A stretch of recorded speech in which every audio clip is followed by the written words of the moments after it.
Simingi na ndenge bozali kolanda émission na biso oyo ya la vérité. La vérité ezali programme oyo ezali présenté par Nangai l'impresario na bino to le présentateur na bino émission oyo frère na bino Joachim Zambwana. Ezali émission oyo to kolanda ka chaque pokwa.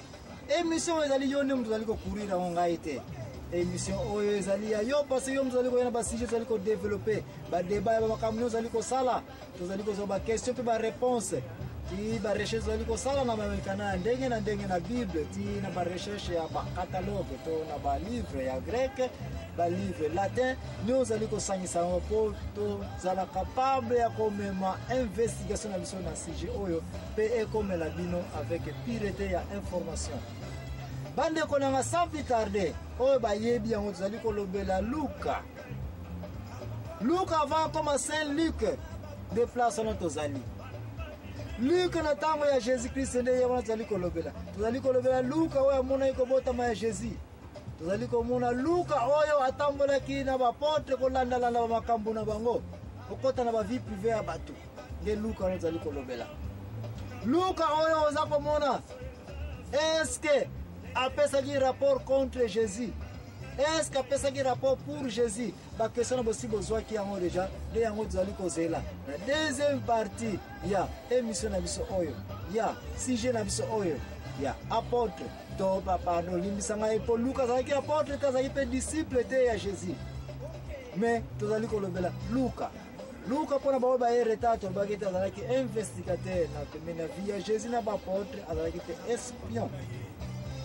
Mais na ba rapport na nyo sa pesa ki toye komona ete Luka atikali ko changer information te ndenge azwila ki yango ndenge détail ki yango ndenge pesa yango rapport na mikanda na ye wazala ko pesa na ba mikonzi ndenge na ndenge ba Jules César ba gouverneur Quirus le grand prêtre Théophile ndenge wana Luka azala ko vivre. Luka azala célibataire parce que suna temps ya kozala ko tuna pemenité ki Luka mwasi to asala lipota. Parce que azala ki occupé na ko landa Jésus. Jésus ye mo azala ki ko tuna ndako te. Jésus ye mo azala na ville te. Yo so ba yebse o landa mutu boy makolo mutu boy. Si yo poko mbika zengele te. Ha! Oza mutu oyo kazana ngambo kuna yo pe na ngambo. Wala azala ki awa yo pe kuna. Okende ko landa bado ba apote bazala ki 12.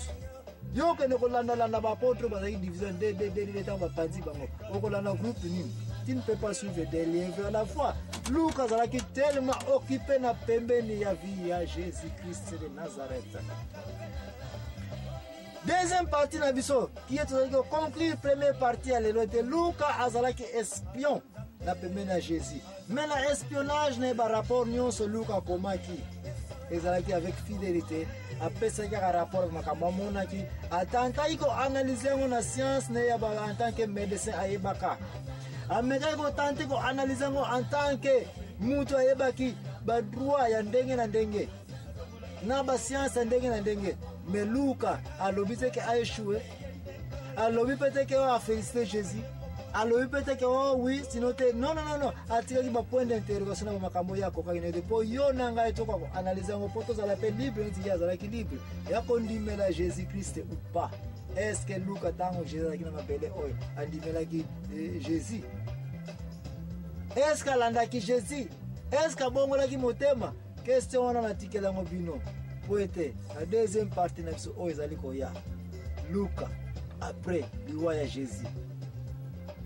To répondre ba question yango selon ndenge na kozula ba réponse pa na bino na kopesa bino ba réponse o na ko collectionner pe na ko bakisa o ba réponse ngai na zali en fonction ba recherche oyo ngai na sili ko sala. Mais na poko elelo to zali ko conclure première partie ya Luka en tant que docteur, Luka en tant que investigateur, Luka en tant que espion na pemena Jésus na ba apôtre to ba disciple ya Jésus. Merci mingi to sukele na esika oyo. Tangu tuzali zonga na tour ezali ko ya na deuxième partie toko expliquer bien peut ko pesa ba komba ba disciple nyonso ya Jésus. Ba rôle ba jouaki na ba carrière bazalaki na yango. Na niveau intellectuel bazalaki na yango. Na nini yango Nzambe asaela ka bato o bazali na niveau ya intellectualisme le plus avancé. O batani classe leka soki baye na Nzambe. makamuni yango nzambe asalelaka bango eponi nzambe alingaka bango eponi bazalaka toujours extra supérieur devant baosi baza kosala nzambe baza na connaissance baklasse ya mike.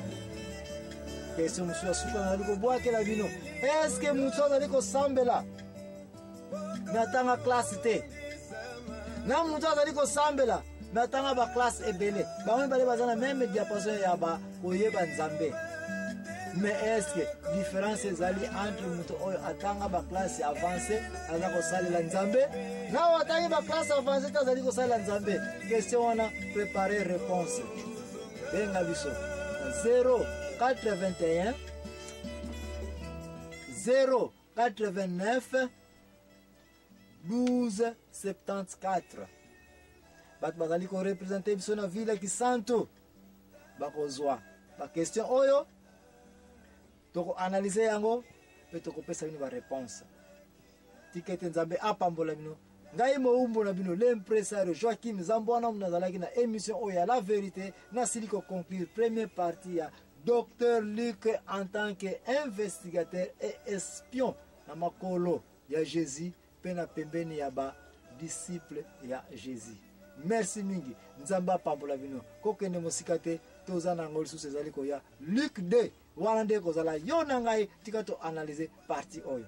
Merci mingi. Ba prêtre oyo bakoya na kosepela mingi na Luc partie 2 na partie 3 ete bandeko oyo bazali ba prêtre catholique surtout basango catholique bazala capable ya koyebisa biso ete batangi pe mikanda ya ba grec mikanda ya ba latin oyo ya kala kala oyo eza kocouvrir vérité ya docteur Luc.